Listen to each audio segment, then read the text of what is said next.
one game away. Blow up. We're playing for something, man. We're playing for something. It's gotta mean something to you. It gotta mean something. Everything you got. Let's finish this. Do it, fellas. Let's go. Let's do it, fellas. Finish 2-3. 1, 2, 3. Finish. I can't even think about all of the shit I did to fit in. Past hard to watch like a fucking scary movie. I'm always happy to meet somebody that never knew me. Change for the better, hope niggas are living through me. I put it all on the wax so the people can know the true me. Hard to remain sane when the people you love the most is what's causing the damn pain. Y'all beef by the same thing, we ain't playing the same game. It's all for my family. She the girl of your fucking dreams, but to me she a plain Jane. You dipper and ball man, I dump when them calls came. This that higher level thinking. I'm the type to jump the fuck off for the shit before it's sinking. Not here for no new shit. My game slide to boost it. Ain't I don't have to prove shit. Rockstar fight the fool shit. My movie, this the new script. I want a life with no bullshit. Nigga, I know on these news clips. That's why I dap him and move quick. Won't be around when they move switch. Won't be around when they lose clips. Won't be around for they lose lips. Might be the reason they pull shit. Yeah.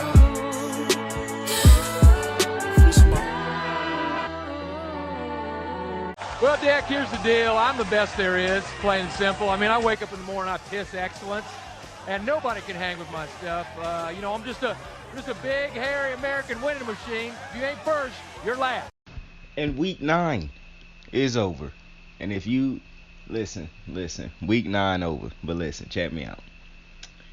If your team didn't win in week 9, you gotta wait till next Sunday to watch them boys win. If your team is a decent team. You know what I'm saying? Imagine waking up Sunday. You know what I'm saying? Preparing to watch some football. To watch your team dominate in week 9. And your team lose. Couldn't be me, fellas, because my team the Ravens and we just won, so we sleeping different. Hey, but yo, no shade. How's everybody doing tonight? Yo, we just got done checking out the Baltimore New Orleans matchup.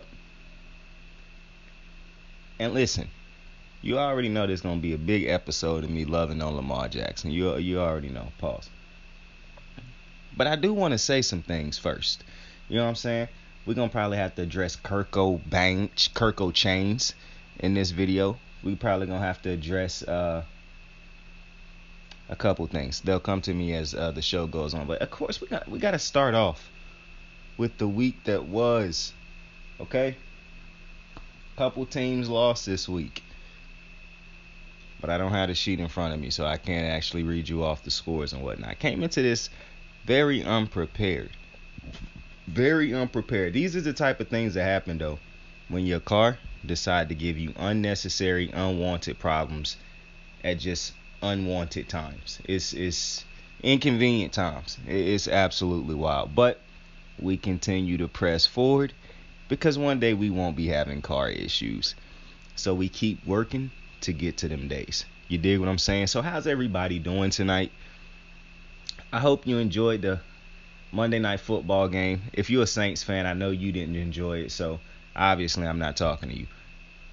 But anybody else, especially, hey, I know my man Tom Brady enjoyed this dub. I saw him post a victory win on Twitter. Haven't been able to post one of them in a minute. 4 weeks to be exact. Aaron Rodgers don't post winning tweets. But if he did, it'd be 5 weeks since. But no shade. Listen. Let's talk about this Saints and Ravens game. Let's do that. So coming into this game, obviously you know all the injuries. Mark Andrews wasn't playing. The 2 running backs, J.K. and Gus, weren't playing. Rashad Bateman out for the season. The Ravens are just riddled with injuries. Deshaun Jackson got hurt in this game also with a hamstring. So riddle me surprised about that one. But also the Saints coming into this game with a couple injuries. No Jarvis Landry. No Michael Thomas. It's a tough year in the NFL for these two teams injury-wise. You know what I'm saying? But as they say, the show must go on. So, what happened tonight? Well, the Ravens had to. I was going to pick the Ravens to win this game. I mean, y'all know I'm picking the Ravens to win every single week. That's my team. But breaking down the game, I think the difference in this game really was the fact that the Saints can't score. They are offensively challenged, and the Ravens were able to run the ball tonight. But before I get deep into the game, I want to say this. I really don't know how the Ravens have not paid Lamar what he wants. Because when you look, they just kept going over all the injuries and the players he ain't playing with and whatnot. And I was looking at Steve Young, who always gonna rock with Lamar, talk about how he not happy about the Ravens not getting him any outside weapons. And you just look at this team that Lamar got to go. And I understand Lamar going to rock with his guys. He going to speak very highly of him and whatnot. I just watched Miami kicker shank the fuck out of a kick. But you understand Lamar going to rep with his guys. He going to talk very highly of them. But I'm just looking at productivity basically over the last couple years and all those different type of things. The spending that the Ravens have done when it comes to getting Lamar help is just non-existent. So for me personally, very, very, very, very hard for me to understand how you can watch a guy like this go out there, carry this team, and still not pay him. Somebody told me, they was like, I was talking to a dude on Twitter. He was like, I hope Lamar Jackson don't take all the money like Aaron Rodgers. And I was like, you're crazy. I can't co-sign that. I hope he do take all the money because, for one, don't believe that the Packers lost Devontae Adams because they couldn't afford him. They could. They tried to pay him. He did not want to be there. He spoke on that already. They could have paid him. So that is not why Devontae left. They weren't broke because they paid Aaron Rodgers. I told y'all, stop penny pinching for billionaires, bro. Oh, it's a cap. Yeah, whatever.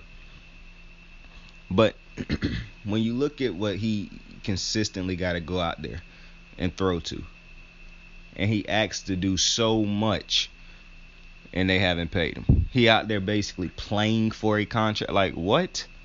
And then the shit that really pisses me off is these franchise tags that they're going to be able to use. It's very frustrating. And you can see the frustration building up with Lamar. He had moments tonight where he was clearly frustrated because if you've been watching the Ravens all season, it's just little things continue to keep this team from hitting its max. And the fact that they 6-3 is crazy, even though they should be undefeated. But statistically, the Ravens is probably a top 3 team in the league. I mean, they haven't really trailed for too long in the season. They didn't trail at any point in time tonight. They didn't have the lead in every single game they've played this year. Like, the Ravens have played great enough to be undefeated. Well, they could have been playing. They've had room to play good enough to be undefeated if they make a couple plays here and there. But even then, it's so many things that I'm going to get into those later. But sticking with the Lamar Jackson receivers and his skill positions that they have around him. And I'm going to shout out I'm going to talk about Kenyon Drake later on. That was a low-key phenomenal signing in the offseason because after he done got his legs under him, he done got the playbook on him. He done had like 2 or 3 great weeks in a row of running the ball. He dominated again tonight.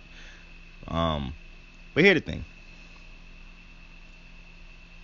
I said you see how the frustration clearly building up with Lamar. But why would Lamar take a pay cut on what he asking for from the Ravens? Cause just hear me out on this. Going back to when I was talking about my man's talking about he hope Lamar don't take all the money. Why would he not get the most money he can possibly get that he done earned and deserved when on his rookie deal the Ravens at no point in time went out and tried to bring in a number 1 receiver? See, it's one thing if the Ravens had in their back pocket, Lamar, you should take less because we can continue to build this team around you and go out and get you number 1 receivers like we have. However, the Ravens didn't go out and get a Tyreek Hill. They didn't go out and get a Stephon Diggs. They didn't go out and get an Amari Cooper. They didn't go out and get any of those number 1 receivers that was on the market or could have been traded for. They didn't go out and trade for A.J. Brown. So why would Lamar take a pay cut knowing that even on his rookie contract, they didn't go out and get me a number 1 receiver? They got a couple running backs that won't stay healthy now. We got a couple journeyman receivers at the end of the career is what they will be known as. I think Devin Duvernay will be a part of this offense for a long time. He just is not a number 1 receiver. But he is a utility guy who could be so valuable for, like, if he was on the Chiefs, he'd probably be one of the Chiefs' top players because how they would be able to use him. But the Chiefs also, it's just different when you're talking about Pat Mahomes and Andy Reid, bro. That's one of the, I dead ass think Pat Mahomes and Andy Reid is the greatest quarterback offensive mind. Eric Bieniemy, Andy Reid, Pat Mahomes, man. That trio right there of play calling combined with a quarterback is insane. Then when you look at Tyreek Hill, Travis Kelce, Pat Mahomes, probably one of the greatest trio of players I've ever seen in my lifetime. So, because it's like every single one of those dudes can stand on their own as great legendary players, in my opinion. Like Tyreek Hill proving that to you right now. Look at what this dude. I'm so happy that I decided not to listen to the bozo critics. I said Tyreek Hill would be great in Miami, and he has been phenomenal in Miami. The man got over 1,000 yards on the season already. That's more than like 6 or 7 teams combined. Like, come on, man. This dude Tyreek's different. But when you look at all these different quarterbacks who've had teams actually go out and get players, you can make an argument to those players like, hey, if you take a little bit less, we can continue to sign, top-notch players. Even though I don't believe in that, because Aaron Rodgers just got a whole bunch of money, and they still could have paid Devontae. He just didn't want to be there. So, and it's a shit ton of other examples of quarterbacks and receivers and other players on the team being paid. It just is what it is. This nonsense is ridiculous. However, why would Lamar take a pay cut? On my rookie deal, you motherfuckers didn't come in and go out and bring in a number one receiver for me to make the game easier. You continue to have to make me play with journeymen or, receivers that aren't beating coverage consistently. I have to do everything. I'm pretty sure Lamar would like to go out there and just sit back in the pocket and throw for 200, 300 plus yards a game. The reality is, if he tried to do that, they would not win. And I think he pissed off knowing that. Because he clearly is a pass-first quarterback. He clearly want to pass it first. But how many times can you drop back in the pocket and continue to get sacked or get pressured when nobody is getting open? Especially consistent enough to justify not using his legs. So when you combine all those things, why would he take a pay cut? Why would he ever take a pay cut? It makes absolutely no sense. I am never going to look at this situation and think that Baltimore is in the right. Ever. Because what they are doing to this kid, this man, is ridiculous.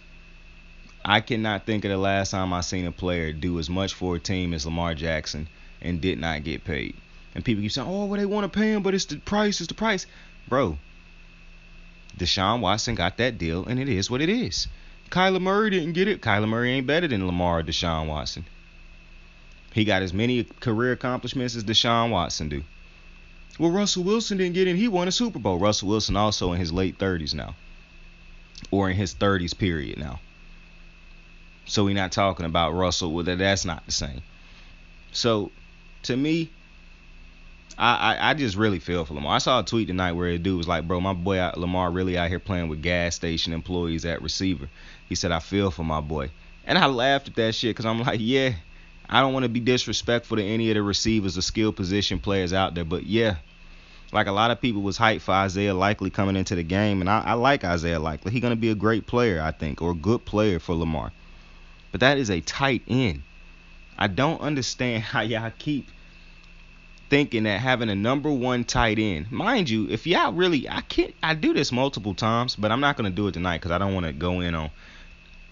As great as y'all keep saying Mark Andrews is, I can show you games in which he just does not come through for them. And it's a lot of clutch moments in Mark Andrews' career where he just didn't come through in the clutch.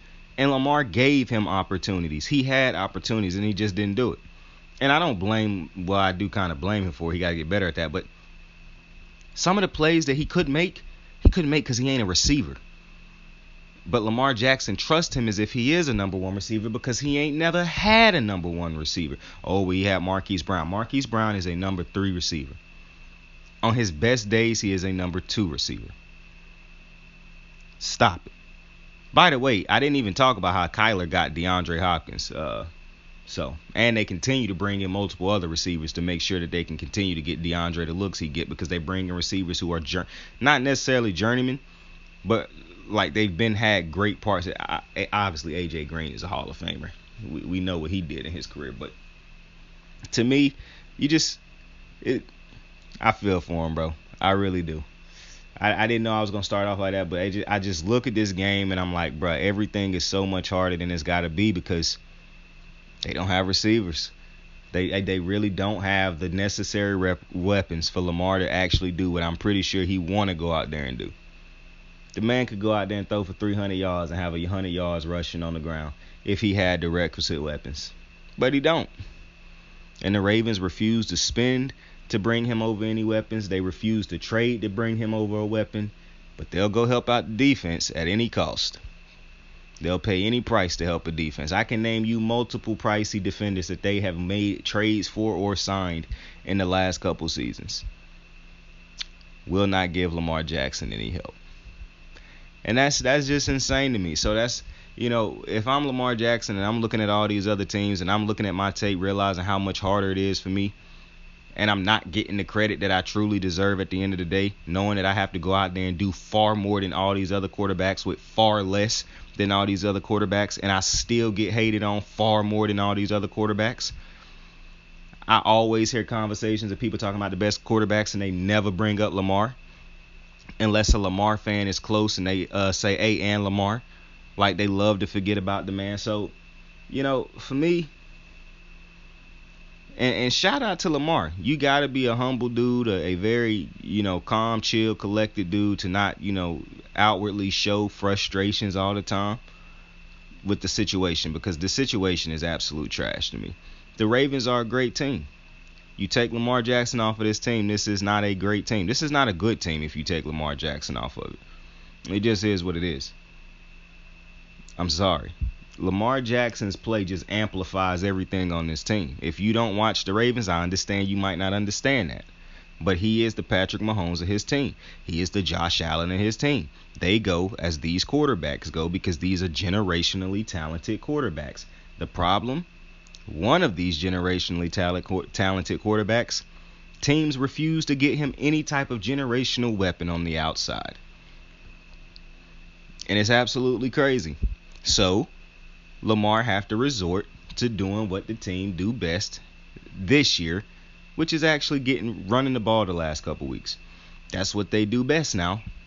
Because the running game is, Kenyon Drake is healthy. The offensive line is far better this year than they were last year. Even though I don't think they is great at protecting Lamar in the passing game as much, I do think that would be better if he had a number one receiver, because receivers getting open, everything that plays off of a number one receiver would help Lamar Jackson be able to hit targets more, because he in this mode right now where he is a pocket quarterback. So while he trying to develop and trying to read the field and whatnot, he is going to get sacked here and there. It's just the nature of the beast when you're trying to read the field. Sometimes you're going to get sacked. And with his athleticism, most of the time he'll escape. We saw him escape a shit ton of times tonight. But I do believe one thing that would help our offensive pass protection is if he had a number one. To me, it's just disgusting, bro. It's absolutely disgusting at this point that Lamar Jackson does not have a number one receiver outside. It's disgusting. It makes no sense. That's why he shouldn't take a pay cut, shouldn't give these motherfuckers a break or nothing like that, bro. I hope he play this thing out. And if they don't pay him in the offseason, I hope he don't. I know he going to play. Lamar is not going to sit out, but I doubt he'll play any of the and I hate that teams can do this franchise tag shit, bro. I really do, because I hate that shit. But getting to the game tonight, it was a complete effort, team effort, bro. The defense played great. Special teams was good, and the offense was good.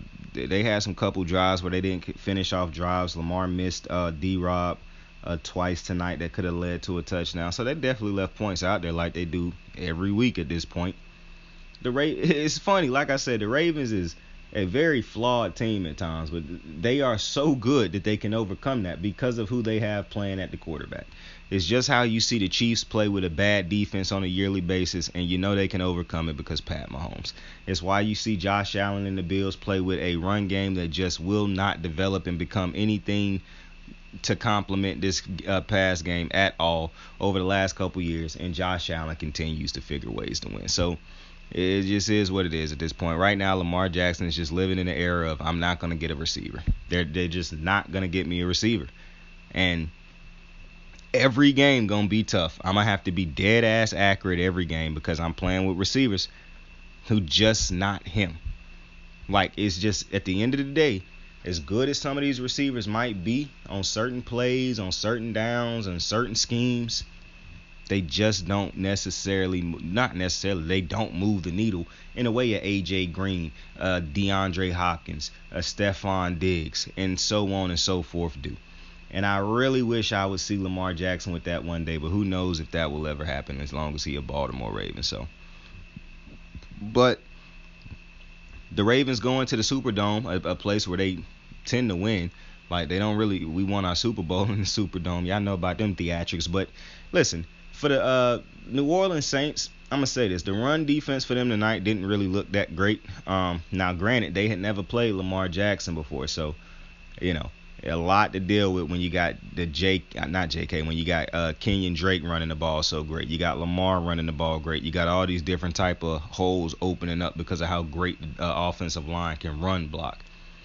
And so, to me, one of the things I saw people tweeting, it was like, yo, I think Jameis need to play. The Saints, I don't know what's going on with the Saints, bro. I'm going to be honest with you. Y'all know I love Jameis, man. That is my guy. But I don't necessarily know if Jameis is still a starting quarterback in the NFL. And maybe he is better than Andy Dalton at this moment, but I don't know how much better than Andy Dalton. I don't think the results would be drastically different, that it'll make too much of a difference if Jameis get in the game. And I hate saying that because I really do want Jameis to start. And if nothing else, just because of my biasness, because I like Jameis, I say I think he should start. But to be honest with you, I don't know if the production that'll come out of Jameis starting will be that too much different from him and Andy Dalton. So, you know, and if anything, he probably won't turn the ball over. Andy probably do keep the turnovers down compared to Jameis, but, you know, I don't think it's the offense is really dead, though, with Andy. I mean, you play this safe offense, you know, where every throw got to be a wide open throw, or he just taking sacks or dumping it off to Alvin Kamara. You do play a very, very safe defense. I mean, offense that, you know, if you're not playing against an offensively challenged team, it could be a long game when you're trying to struggle to score like that, especially when you play against a team like Baltimore, who not only can score more points than that, but think about this. Baltimore, with all the people they was missing tonight, still put up 27 points. This is what I talk about every time when I talk about Lamar. This is why I said when we had drafted Rashad Bateman and people was talking about all these different type of things, I was like, I could care less about Rashad Bateman, not personally, just I've seen Lamar Jackson win without him, so I know Lamar can win with him or without him. Like, I already have seen Lamar win an MVP without the dude. So every time Rashad Bateman get hurt, I never was caring too much about it. I care about it now because they had already built an offense trying to use him as a number one, and he go down, so now that obviously changes things. But, you know, I don't even know how I got to that just now. But anyways, getting back to the Saints. When I look at the Saints offense, it's just not good enough. It's just point blank period. It's not good enough. The quarterback's not good enough. Too many injuries. The Saints, it's interesting. What do they do? Because they clearly need a quarterback. I don't think they need to do a full rebuild because I think they got a good defense. Demario Davis is a fucking stud. He the dude who don't get as much talk because obviously you got Cam Jordan, but Demario Davis is a fucking stud. And shout out Mark Ingram. I still love that man. But the Saints, to me, if their division wasn't as bad as it is, you would probably say go ahead and chalk up the year. But because their division is as bad as it is, you could probably say they still have a chance to get going, especially seeing as how they got one of the better defenses in that division. But like I said, if you can't score, that's going to hurt you. But seeing as how almost every single team in this division is offensively challenged at the moment, I'm just putting my faith in Brady that he's going to get it done. He got the experience. He the vet. He the GOAT. So I'm just, banking that he'll end up getting it done for the Bucks and get them in the playoffs, and they'll hit a stride down this stretch. And they don't even have an easy schedule coming up. But for the Saints, to me, maybe they go with Jameis a little bit later just because this offense really has no explosivity right now. But, I mean, Chris Olave had a decent game. I don't really think he did anything special. I just think he great at sitting down in zones. And that's a great trait to have. But when that's the only type of routes they running for him is these, like, routes to get him open in space, it's not really nothing challenging the defense. It's just keeping everything in front of the defense, basically. That's not – I mean, that would have worked if they were winning. But when you're not winning, it's just like, it feel like useless yards almost in ways. But, the Saints I don't really think are a bad team, even though they don't have the greatest record, obviously. I just think, right, they got to figure out that quarterback position, which is really interesting to see how they'll finish the season, because they might be a team that need to listen. I don't condone tanking, but I'm not finna sit here and act like a team that need a quarterback should not try to tank to get the quarterback. It's just simple as that. It's no two ways around it. Now, continuously tanking year after year after year after year after year, that's different. And you don't really see teams do that in the NFL. You see in the NBA teams do it, but the only reason you see NBA teams do that shit is because of how stupid their draft is, where it's a lottery type of thing instead of just the team with the worst record get the first pick in the draft. I think if the NBA had a normal fucking draft system like the NFL, bad teams would get better quicker. But that's just my opinion. I don't think the worst team in the league, should have to play a fucking pinball game and end up somehow getting the third pick in the draft instead of the first one. Like, that's just absolutely insane. The NBA play as much a part of teams' wasted tanking years than the teams do. Like, if the team is dedicated to tanking and they actually do the right thing and a good job tanking, and they expect to get the first pick in the draft, and you end up giving them the fourth fucking pick in the draft, like the Knicks a couple years ago expected to get Zion, but then they fall out and get the third pick. What the fuck are they supposed to do about that? So I'm not a fan of the NBA draft system. Like, I think that's just absolutely stupid the way they do it. But in the NFL, they don't do it like that. And so, you know as a team what you need to do to lose. And listen, I understand it's a lot of ugly that come with tanking. Dudes' jobs on the line, coaches' jobs on the line. So many different jobs is on the line when it come to tanking. And I get that.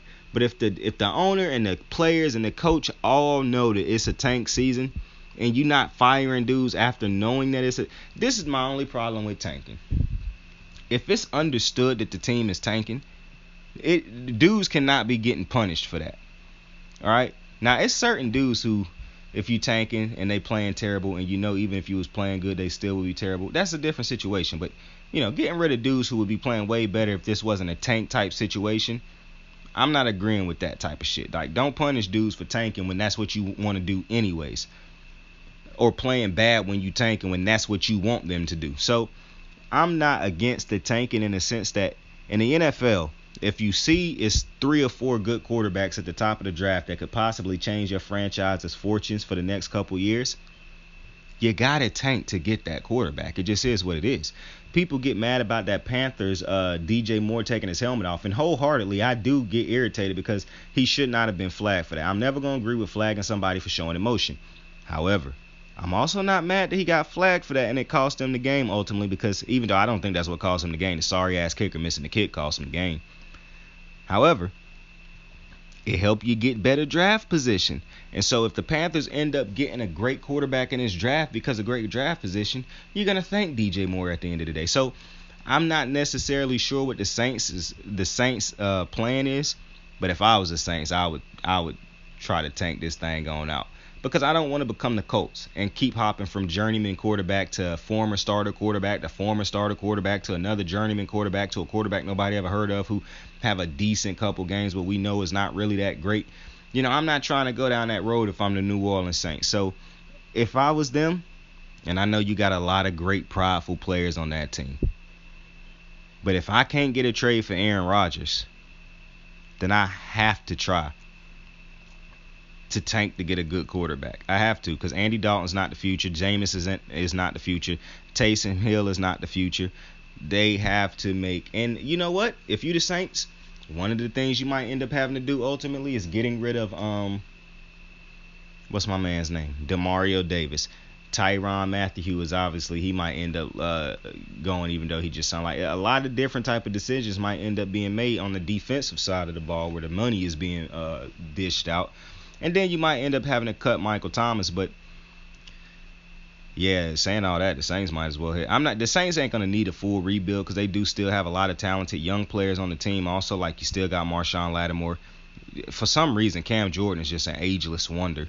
I like a lot of the players, and you didn't trade Alvin Kamara, which tells me that you don't plan on moving him unless you just plan on moving him in the offseason. But to me, if I'm the New Orleans Saints, I'm probably trying to go all out to get a quarterback. Because if I had a quarterback, I was in this game. But because I didn't, and I had to play this safe type of offense, mind you, if I like Dennis Allen, if I'm the New Orleans Saints, maybe you don't fire him, but if I'm the New Orleans Saints, I'll probably give Dennis Allen 1 year with my quarterback if I can get one in the draft, because I think Dennis Allen is a better DC than necessarily a head coach. I would much rather prefer to try to pluck one of them OCs from over there, one of them offensive-minded no names that's over there with Sean McVay or Kyle Shanahan or somebody. You know what I'm saying? To try to move this offense along. But that's just me personally. Next, I want to talk about Jeff Saturday. So the New Orleans, the Indianapolis Colts fired their head coach Frank Reich, who was like 40-33 or something like that. And listen, I think Frank Reich is a good head coach, but I also do believe he deserved to be fired. But I don't think he's the only one who should have been fired. I think they should have fired the GM also, because Frank Reich, you can blame him for the Carson Wentz move, but you can't blame him for every move. You can't blame him for not bringing in any receivers for him to work with. So I don't put that all on Frank Reich. The only reason I'm agreeing with firing Frank Reich, even though I also would have agreed if they had kept him, the only reason that I agree with firing Frank Reich is this. It's one thing to be a good head coach when everything's going good. It's a whole nother situation when you are a good head coach also when things are going bad. Frank Reich don't really move the needle for this team in situations of turmoil. Like his coaching does not really, he don't really outcoach teams because of him. You know what I'm saying? Like if you give him some talent and whatnot, yeah, sure. I'm pretty sure he can give you something good. But as far as like example, I'm looking at Brian Daboll and Robert Salah and all the different moves that you can clearly see. These dudes do not have the perfect situations, but they are so good at their craft or at something that is influential. Like Robert Salah, defensive mind, right? He don't have a quarterback yet, but he damn sure got a great defense. You look at Daboll, great offensive mind, right? Brought in a great defensive mind. Don't got the quarterback, but the offense doing some things, and the defense is too. So you look at so many different coaches, and I hate to use he didn't have a quarterback as the reason why he failed. Because I saw John Harbaugh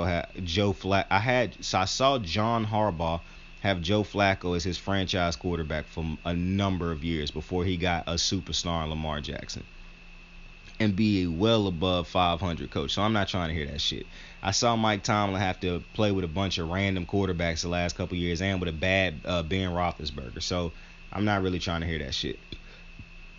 To me, Frank Reich supposed to be some offensive mind also. Now listen, like I said, I think Frank Reich is a good head coach. If you got a good head team, if you got a good team, I would bring Frank Reich in as a candidate for a head coach. And if you need an OC, I would definitely bring in Frank Reich as my OC. But if I have a bad team, I don't necessarily think that I need a Frank Reich. I'm going to just be honest with you. I don't think Frank Reich really changing life for a bad team as much as he would for a good team. And that's just the nature of a head coach. Some head coaches are better some head coaches are great regardless of what's on the team. Like they just know how to get the most out of anybody on the team. And yeah, obviously eventually they would like to have a game changer at that quarterback position, i.e. Sean McVay, even if it mean that dude is only a game changer for 1 year.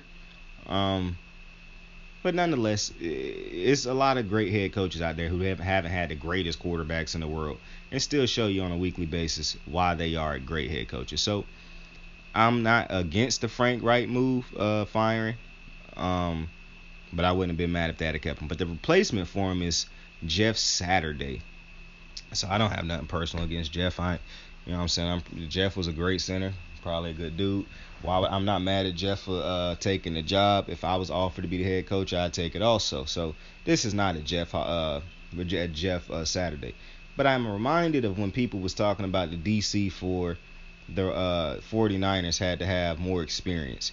How Eric Bieniemy can't get a job after all these years. How, so many blackhead players, so many black coaches in the NFL who've been in the NFL coaching, positional coaches, and all this other shit for so long. To see Jeff Holiday come from ESPN straight to a head coaching job, bro. With what black head coaches is saying they don't get the opportunities, that's pretty wild. That's pretty wild. Also, Reggie Wayne is literally on the staff. And if I don't know what the criteria was that Jeff Saturday had to meet, but it's almost crazy to me to believe that if he met some type of weird criteria that Reggie Wayne didn't meet the exact same criteria. If not met it more so than Jeff, because he's been on the coaching staff for the Colts the last 2-3 years. So while I like Jeff Saturday, like I said, no problem with Jeff Saturday, this is a problem in the NFL. I mean, it just is what it is. And I understand the situation of, he played for the Colts, yada, yada, yada. This is what people are saying when they say these NFL teams are ran like fucking boy clubs and shit. Or like mom and pop shops. Like, I know him and I like him. I can sit down and have a beer and a drink with him. So that can be my head coach. That's a problem. Because people of color will never be viewed in that same light as a white man. And so they will always have a head start on these coaching jobs than a black man. And it's going to be a white dude out there who's like, well, bro, if he more qualified. Well, what's your excuse for this Jeff Saturday hiring? Well, how much more qualified is he than all these black coaches that can't get a head coaching job that you keep telling me are not as qualified by these mysterious, things that you make up? I just want to know. Because, I mean, this is just silly at this point. That Jeff got this job and other people can't, it's just silly. I mean, but hey, the NFL.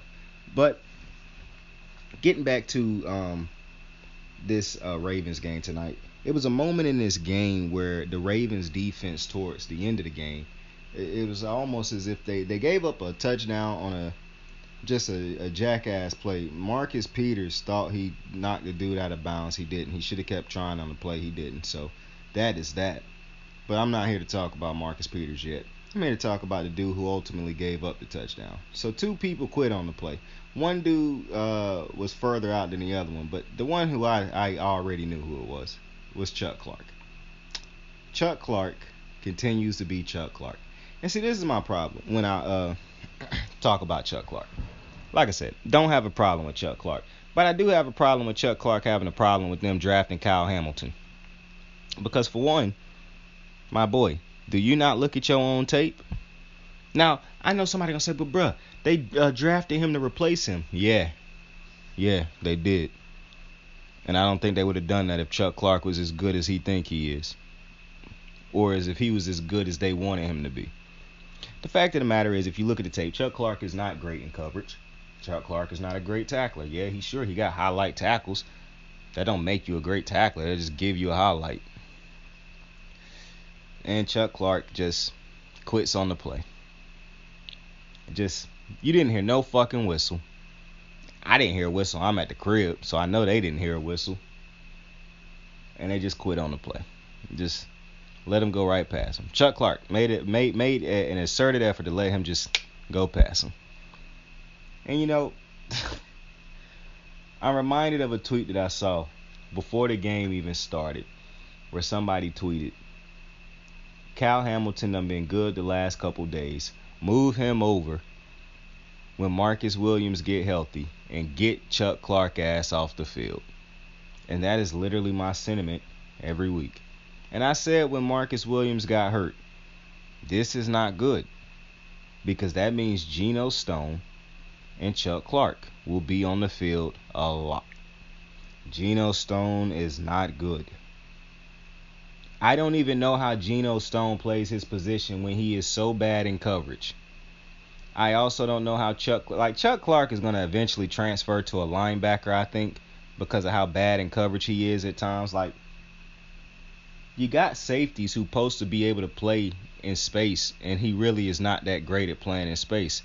And listen, with Saint, he looked great when they send him on blitzes and shit like that. Is that the only thing you think your safety's supposed to be able to do is blitz motherfuckers when you already got multiple dudes? And shout out to Justin Houston, bro. What a fucking game. Dude got like 8.5 sacks on the season, had like 3 sacks and an interception tonight. The ageless fucking wonder, yo. Shout out to him. Great to see this passing game, this pass rush finally get going. Roquan Smith in his debut as a Baltimore Raven looked phenomenal from the start of the game, making plays that you never gonna see Patrick Queen make. And I really do want to touch that real quick. Because I know I go at Patrick Queen a lot on the show, but this is what I'm saying. Go look at Roquan Smith with the Ravens. Look at Patrick Queen's tape while he been with the Ravens. Two completely different players, but they play the same fucking position, and that is a problem.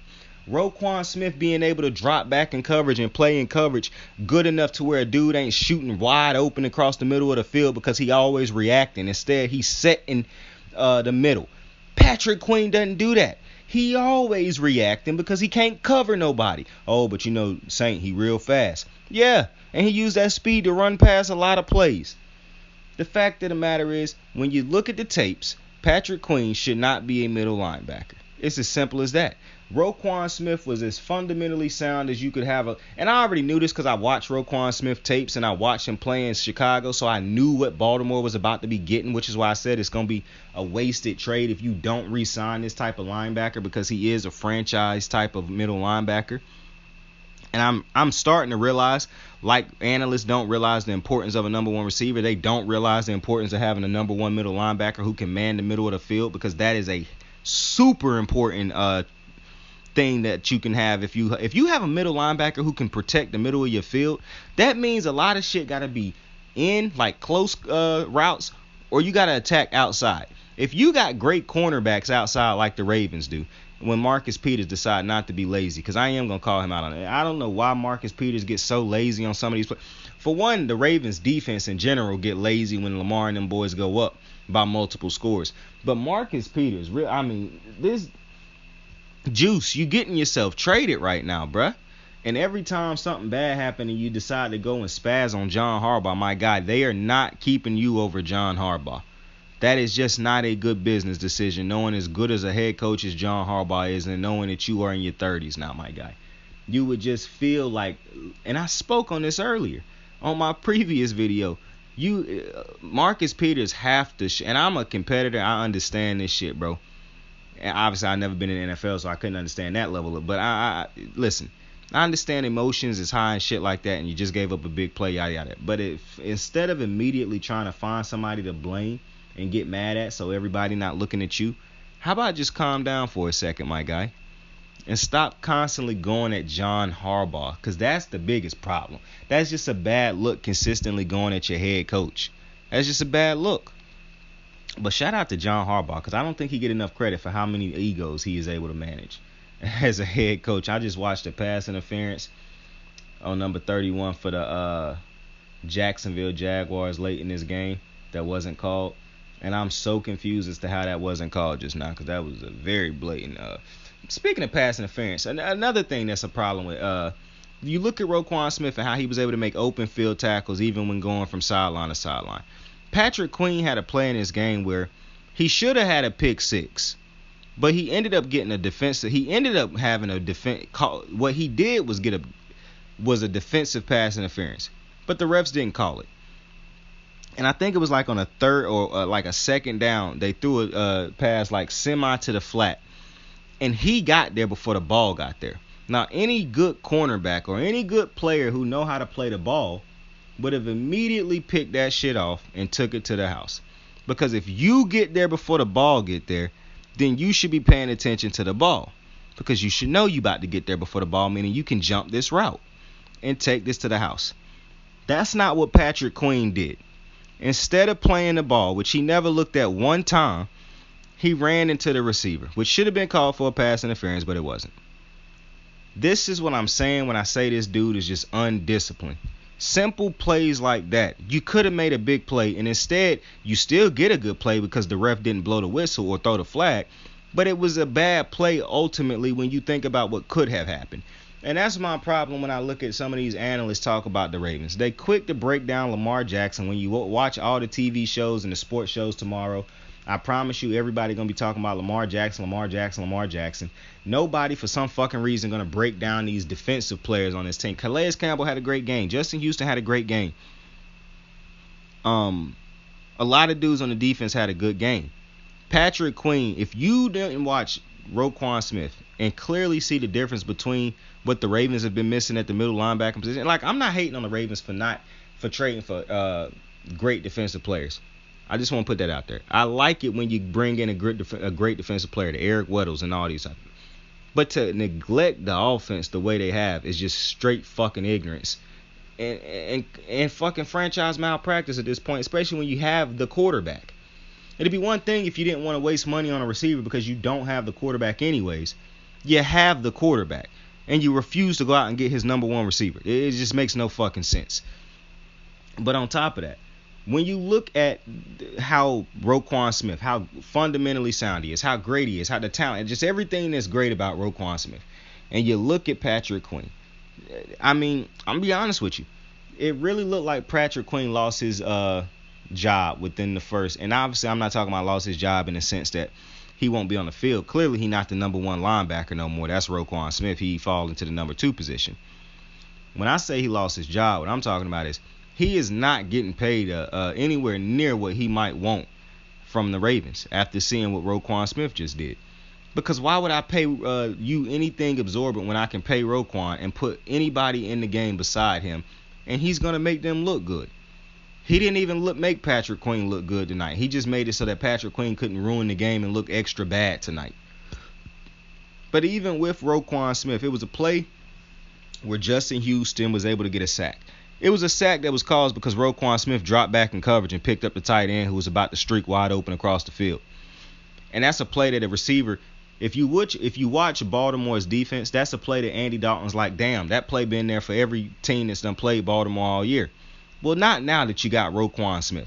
It wasn't there when you had the C.J. Mosley of the world or the Ray Lewis's of the world. And that's what the Ravens defense has been missing when it comes to 2 things. They don't have pass rushes, and they didn't have a good middle linebacker to set the middle of that defense and stop letting teams just obliterate them in the middle. They don't have good tacklers on the outside, but now you got a reliable tackler in Roquan Smith, who is a great form tackler also. And when you watch him, you just have a hope that that's going to get when you see guys like Roquan Smith lead defenses, usually you see a lot of great tackles being made behind guys like that. The Luke Kuechly's of the world, the Ray Lewis's, the Patrick Willis's. When you got great middle linebackers, the C.J. Mosley's, when you have great middle linebackers, that I don't understand why people don't realize the value of those. Because a great middle linebacker can do a lot for a football team, especially for your defense. Especially when you have players like a Patrick Queen who are so very clearly not NFL level linebackers yet. Maybe he'll get to that, but he clearly is not great yet. I don't even think Patrick Queen is good, to be honest with you. They just like to overhype him. But Roquan Smith, the addition of him is going to do wonders for the Baltimore Ravens defense. And the Baltimore Ravens defense still going to make these dumbass blunders because, like I said, for some reason, dudes on this defense get lazy. They fall asleep because they got Lamar Jackson. And defenses are able to do just ridiculous things against them. But at the end of the day, I do think Baltimore is obviously one of the better teams in the AFC. When you have Lamar Jackson, that's not surprising. I picked this team to win this division. I thought that was overhyping Joe Burrow massively. As much as I like Joe Burrow, and I think he's a great quarterback, it's insane not to give credit to them 3 studs he got out there playing receiver for him. With Joe Mixon, who just had a 5-touchdown day, 4 on the ground, 1 on the through the air. And you know what's funny? I tweeted after the first drive of that Bengals game. I was like, yo, if the Panthers is going to let the Bengals run like this on them all day, these motherfuckers finna get ran off the field. I tweeted that. You can look it up. I'm not LeBron James with the habitual line. I've been seeing people go in and somebody tweeted, LeBron say, bro, I tweeted, I told JFK the day before, bro, you probably should put the top up on that. I'm like, yo, these motherfuckers, how do y'all brains work like this, yo? But that shit had me in tears. But yeah, I tweeted that like the Panthers finna get their asses ran off this field if the Bengals gonna be able to run like this. Because the Bengals first drive, they just ran this shit down the Panthers' throat basically. They hit some throws and shit, but they was running the ball effectively. And yeah, Joe Mixon ended up dashing them on the ground. So, you know, just what a day. But I appreciate y'all for joining me on this Monday night breakdown. Like I said, bro, I don't think the Saints is a bad team. I just think they in need of a quarterback and some receivers that'll stay healthy. Because it's hard to really build trust with a receiver when you don't have a receiver always on the field in the case of a Michael Thomas the last couple years. I do like Chris Olave, though, but I would like to see him get down the field more instead of just, the route, like I said, I have no problems with the routes he was running tonight. Those routes work when you win in the game and when you got another receiver opposite of you like a Michael Thomas, even though those are the routes you would want Michael Thomas to run. They had him running Michael Thomas routes tonight. They really didn't have him, trying to scare the defense and get down the field. So I just watched Mac Jones slide down instead of just throwing the ball out of bounds. That was weird. But either way, yeah, the Saints, to me, I still like the Saints defense. Obviously, Alvin Kamara is still him. But listen, the Saints struggle scoring. So they will struggle damn near every game of the season because they struggle to score. Now, when they when they play against teams that also struggle to score, it'll be a more even game, and they'll probably lean towards them because they have a great defense. They pass rush wasn't able to really get to Lamar. Well, I do think the pass rush got there. They just weren't able to take him down as much tonight and they ended up getting a little bit of fluky sacks towards the end of the game when Lamar and them was trying to run the ball and whatnot. But for the most part, they really didn't get to Lamar as much as I'm pretty sure they would have liked to get to him tonight. And listen, I think I actually think the Saints could have got an ass whooping tonight. One of the biggest things that worked in the Saints' favor is the fact that Lamar got so many injuries to receivers, and if the Ravens had a Stephon Diggs on their team, the Saints probably lose this game by another touchdown or so, because the Ravens could move the ball. It's just at the end of the day, I don't care what anybody says. When you don't have a number one receiver that can win matchups, and you make it that much harder for a quarterback, I don't care who the quarterback is. It's just at times a defense is able to figure you out because they're like, we don't have a number one receiver that's scaring us. We understand the great offensive play calling and the greatness of Lamar, but we can man up and figure this shit out, and that's what happened at times throughout games. Defenses can figure out that nobody on this receiving game can really win a one-on-one.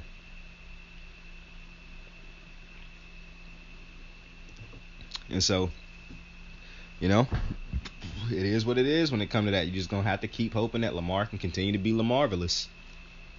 But for the Saints, I really do think they should lean into trying to get a quarterback in there, because I do think that's a good team. I don't think it's really a bad team. And I know this dude, I just watched some dude flop. But with that being said, I appreciate y'all for joining me on Monday night. Wait a minute. I got to make sure I covered everything that I put on the beginning of the page. I got to make sure I talked about everything I was supposed to talk about. Justin Houston. I think I touched down on everything I was supposed to talk about. So with that being said, I appreciate y'all for joining me on another episode of Kicking It with Saint. Tell somebody you fuck with him. Tell somebody you love him. Go out there and try to make somebody's day doper, man. Give my Dukes a kiss on the cheek for me. Saint out. I got the moves like hot sauce. Lil' mama taking the top off. I'm laying down getting topped off. After this, she know she getting knocked off. I know she loving the money, so I keep on thumbing and thumbing. She say she horny when she taking shots, so I keep them coming and coming. Now I'm putting dick in her tummy, scoop her up like I'm raking or something. You would think shawty red track, the way that she running and running. You getting dumber and dumber, you out here chasing the bone. After she finished from giving me dome, the Uber is taking her home. Tight.